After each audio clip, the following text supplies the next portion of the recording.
All right, hey everybody. Hope you're doing all right. I know times are tough, but I think we'll get through it. And yes, I'm still trying to grow this channel. Really got nothing better to do. So if you are bored, you're looking for a trading card game to play, and you're low on cash, try out Mage War. Links are in the description. It's a free trading card game.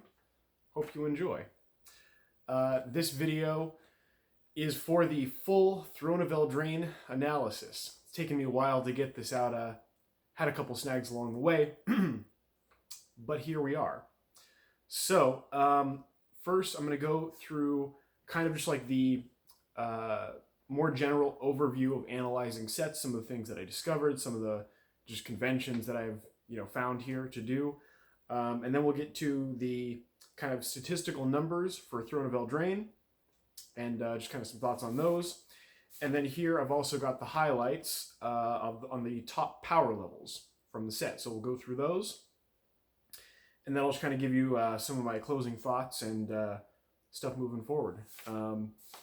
So starting with the number of cards, and then we'll kind of get to some more numbers, but there's a few things to talk about here. So in Throne of Eldraine, this analysis comprises 254 cards. For the purposes of the analysis, that is the total number of cards in the set. This discounts all planeswalkers, lands, both basic and non-basic, and commander/brawl only cards. Note, all sets should be analyzed with totals that are independent of such cards, but for older sets, you just need to ignore lands and maybe planeswalkers if the set includes them. And so we'll start going through this here. For planeswalkers, what I discovered was they are not analyzed using the same methods and standards and everything that all other cards are based on. Planeswalkers are kind of their own mechanic that's tacked on to Magic. They're separate. And wherever they are included in a set, it's just kind of, it's a separate thing. They're not designed the same as other cards. And so if I figure out a way to, analyze them in a meaningful way, I'll let you know. I'll make a whole video about it. But as it stands, I'm pretty sure what's going on here is just that they are meant to be obvious in what they do. If they're powerful, you kind of know it. And there's very few of them in the set. So in each analysis for whatever set you're dealing with, you don't count them in you don't count them in the total cards, or you don't include them in the analysis. They're not part of the set for these intents and purposes. For lands, kind of similar, but so lands are also not considered part of a set. Basic lands, because they're just basic lands. Every set includes them, and they're not really designed. They're just basic lands.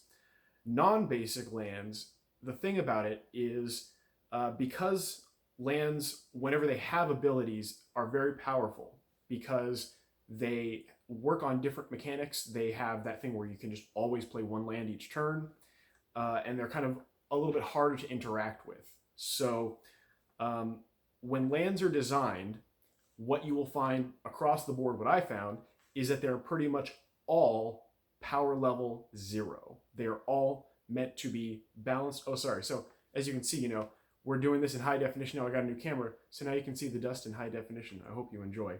But yeah, so lands are all power level 0. And of course, every set includes non-basic lands. There's always, some kind of cycle, usually like a commons slot as well. But they are all power level 0, and they are designed separately from from an analysis standpoint. They don't follow the same design as other cards. Especially their abilities are costed completely differently. And yeah, if they have another ability, it's usually very higher costed. You'll see that kind of discrepancy between those. But so yeah, you discount all lands from a set. You just look at them and you say, oh, okay, yeah, this is useful, or clearly this isn't useful, and it's more or less obvious. However, yes, you can analyze lands. They do fit into the normal kind of card analysis It's just that they're all power level 0. So it doesn't usually help to look at the lands, but you can. And if you find something that is a higher power level, then you'll know the meaning of that based on actually what the ability is, whether it has a large impact on the game or really not or anything. So you kind of just have to look at that with the non-equivalency of costs. That's a topic that will always come up. And then last, for Commander Brawl only cards. Commander and Brawl only cards are not counted as part of a set, especially in Throne of Eldraine. The 4 commanders, the Alayla, Chulane, Corvald, and I can never remember the 4th one, but there is a 4th one. Those weren't even included in the booster packs. But for Brawl and Commander only cards, those cards have a completely different power scale than normal Magic cards. They are meant to be very powerful, very broken, to be viable in that format because it's singleton. So whenever you see a Commander card, you will realize that, wow, this is extremely powerful if it was useful in a normal Magic game like Arcane Signet, that doesn't really have an effect in normal Magic play. That's specifically only a Commander card, or Commander Brawl card.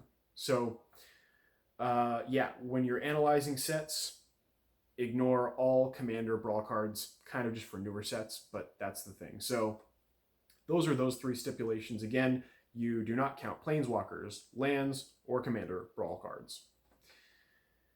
Now let's get into the further numbers here. So again, we have 254 cards in Throne of Eldraine. Total set cost for Throne of Eldraine, 1,496 points. That's not the casting costs, that's the set cost for each card, all added together from the 254. So that is, again, 1,496 set cost total for Throne of Eldraine. The average set cost per card, then, is 5.89. The total power level for Throne of Eldraine is, weirdly enough, looks like an even 100. And I'll go over the caveats at the end here. Average power level per card, 0.39. So I'll go over that in just a second. Now the caveats. Of course, there is a margin of error. I could have erred on any number of cards, so these numbers may not be the most accurate analysis out there. You could do better, probably. But yeah, this is what I got. The other caveat here is that this is just the first set that's been analyzed. So there's nothing to compare it to. I don't know if Throne of Eldraine having a power level of 100 total is good or bad. My instinct is that it's, pretty good, but I think it'll, score higher than, like, let's say Mirage or something. But, or like, the Masks block. But, yeah, so I don't know what these numbers mean in comparison to other sets. We'll have to keep analyzing to find out. So then let's get to that average power level per card. So 0.39. In terms of booster packs, I think what this means is that, so you have statistically 40 out of 100 cards would have a power level of 1. That's what that means. So it's 2 out of 5.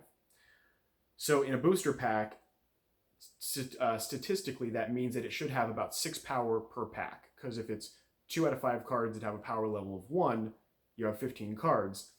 I don't know if this is entirely accurate, though, because of the rarity distribution in booster packs and the higher rarities having a higher chance of having an unbalanced card.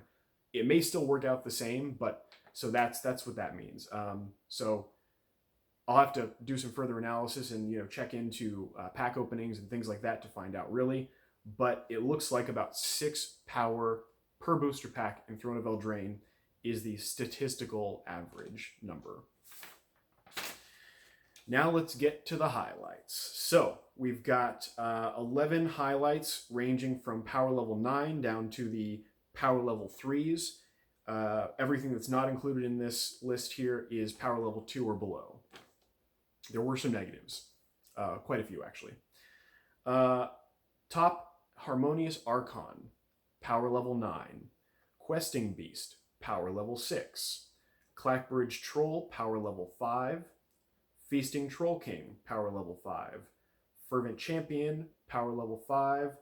Kenrith, the Returned King, power level 5. Lochmere Serpent, a little iffy on this, but this is what it came out to. Lochmere Serpent, power level 5.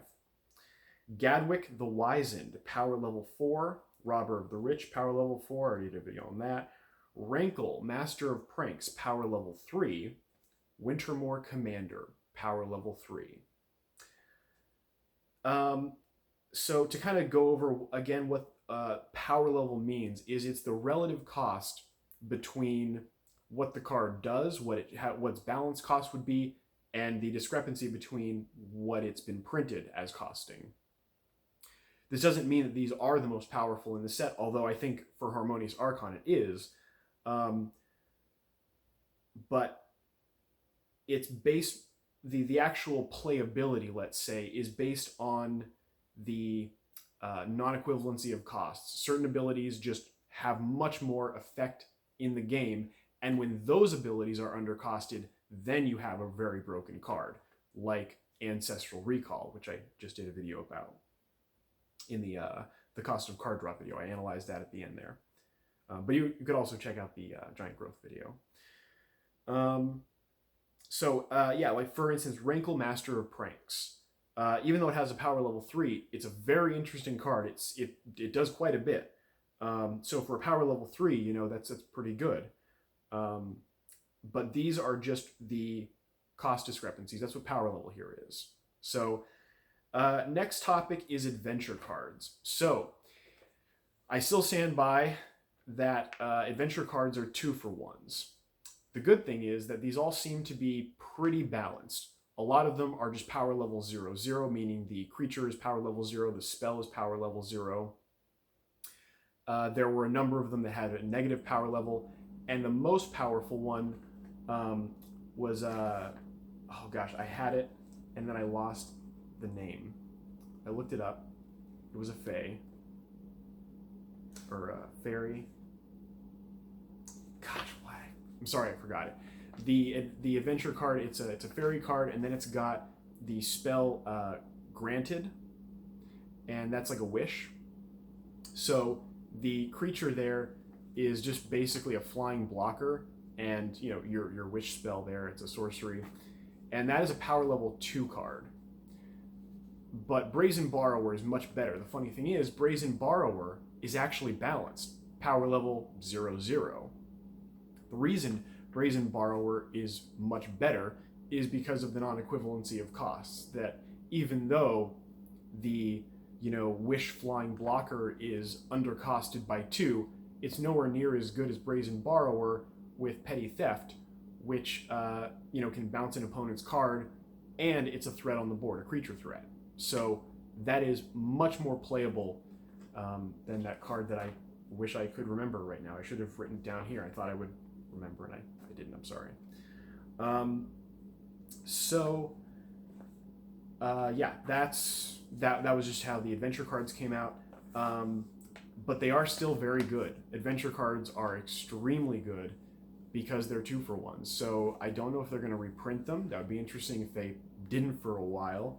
But it's a very good mechanic, and a lot of them are synergistic, and that's where the that's to me why adventure cards aren't very good card design, because a lot of the viability of that card hinges on how synergistic the two cards are made on that, with the spell and the creature. So Brazen Borrower is a very good card, but then you get, you know, I can't even remember another adventure card, but another one that just isn't as good. There's that Unicorn one, or maybe the Princess one. Yeah, so that's how that works out. So I don't know what set I'm going to analyze next, or what my next video will be. Yeah,